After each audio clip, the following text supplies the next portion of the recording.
গেটে মহিলারা দাঁড়িয়ে থাকলে খারাপ কথা নয়।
এবার পূজা সমাপ্ত করলেন, ভগবান যে ফুলের মধ্যে প্রবেশ করলো, আমার শেষ করে দাও।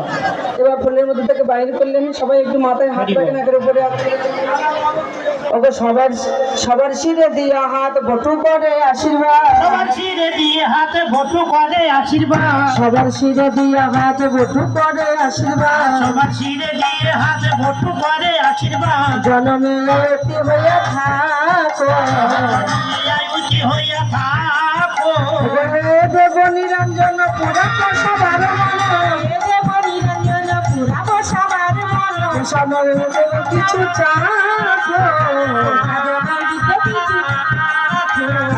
সাধে মরবে কিছু চাকো, তোমাদের মনোবাসনা পূর্ণ হবে, তোমাদের মনোবাসনা পূর্ণ হবে, পুত্র সুখে হবে, মনোবাসনা পূর্ণ হবে, তোমরা রাধা কৃষ্ণের চরণ পাবে, তাই গৌর হরিবল হবে, মনোবাসনা পূর্ণ হবে, মনোবাসনা পূর্ণ হবে, হরিবল হরিবল হরিবল হরিবল।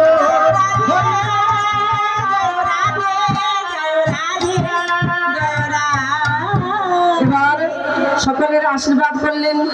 রাধা গোবিন্দ দুজনে যুগলে দাঁড়ালেন, যুগল নৃত্য বিহার করলেন। সখীগণ সকলে আনন্দের চিত্তে সবাই প্রসাদ বিতরণ করলেন, সিন্দুর দান করলেন। অবশেষে আমার জটিলা আয়ানকে নিয়ে সঙ্গে করে ঘরে ফিরে গেল, আর রাধারানী আমার প্রাণ গোবিন্দের সঙ্গে বনমাঝে রয়ে গেলেন। বলি এইখানে রহিল, এইখানে রহিল, আবার রাধা গোবিন্দ লীলা এইখানে রহিল, রাধা গোবিন্দ প্রেমানন্দে হরি বলো রাধা